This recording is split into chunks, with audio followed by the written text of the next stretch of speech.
అఖిలప్రియ గారు. ధన్యవాదాలు అధ్యక్ష. అధ్యక్ష, ఉమ్మడి ఆంధ్రప్రదేశ్లో విజయ డైరీ అంటే ఒక బ్రాండ్ అధ్యక్ష.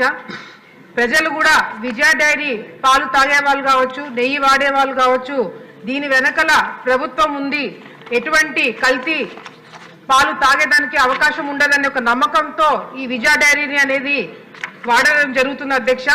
మరి 83లో అధ్యక్ష ఎన్టీ రామారావు గారు, నందమూరి తారక రామారావు గారు నంద్యాల డైరీ విజయ డైరీకి మరి శంకుస్థాపన చేసి అక్కడ ఏర్పాటు చేయడం జరిగింది అధ్యక్ష. మరి మొన్న మీరందరూ కూడా తెలుసుంటారు అధ్యక్ష, విజయ డైరీ నంద్యాలలో ఈ కొత్త వైసీపీ నాయకులు చైర్మన్ గా అయిన తర్వాత నందమూరి తారక రామారావు గారు స్థాపించిన ఆ శిలాఫలకాన్ని తీసుకుపోయి కాలువలో పాడేసి మరి అక్కడ ఆ శిలాఫలకాన్ని అంతా కూడా పగలగొట్టడం జరిగింది అధ్యక్ష. దానికి సంబంధించిన ఫోటోలు కూడా అధ్యక్ష. అంతేకాకుండా అధ్యక్ష, ఇది జరిగిన తర్వాత మేము విజయ డైరీకి వెళ్ళి మరి అక్కడున్న ఎండితో మాట్లాడి ఆ శిలాఫలకాన్ని అక్కడి నుంచి తీసి వాళ్ళతోనే కడిగించి మళ్ళీ అక్కడ ఏర్పాటు చేయడం జరిగింది అధ్యక్ష.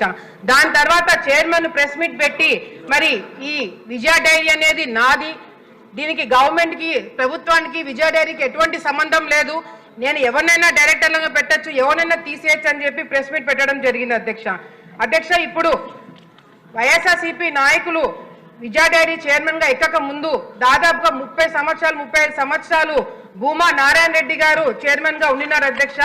ఆయన ఈ 35 సంవత్సరాలు ఎటువంటి అవినీతి జరగకుండా, ఒక్క చుక్క పాలనలో కల్తీ కాకుండా ఆ సంస్థని ఏర్పాటు చేయడం జరిగింది అధ్యక్ష. ఎప్పుడైతే వైఎస్ఆర్సీపీ నాయకుల కళ్ళు విజయ డైరీ మీద పడిందో అధ్యక్ష, ఆ రోజు నుంచి ఈ రోజు వరకు అంతా కూడా కల్తీ జరిగి మనంతా కూడా నాశనం చేయడం జరిగింది అధ్యక్ష. నేను చెప్పే ఉదాహరణలు ఇప్పుడు కొన్ని ఎగ్జాంపుల్స్ చెప్తాను అధ్యక్ష. ఆ ఎగ్జాంపుల్స్ వినిన తర్వాత సహనంగా ఉండే మీరు కూడా సహనం కోల్పోయే పరిస్థితి కనిపిస్తుంది అధ్యక్ష. ఉదాహరణకు అధ్యక్ష, సంవత్సరం క్రితము తెలంగాణలో నల్గొండ గ్రామంలో అధ్యక్ష విఎన్ఆర్ డైరీ అనేది మూతపడింది అధ్యక్ష.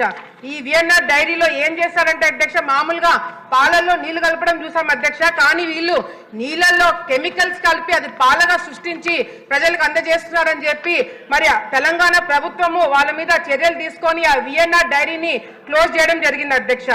ఇదే విఎన్ఆర్ డైరీ దగ్గర నుంచి అధ్యక్ష వీళ్ళు విజయ డైరీ నంద్యాల వాళ్ళు, ఆ డైరీకి సంబంధించిన వాళ్ళు ఆ విఎన్ఆర్ డైరీ దగ్గర నుంచి పాలు కొనుగోలు చేయడమే కాకుండా అధ్యక్ష ఈ బాదం పాలు కూడా అక్కడి నుంచే కొనుగోలు చేసి వీళ్ళ బ్రాండింగ్ అంటే విజయ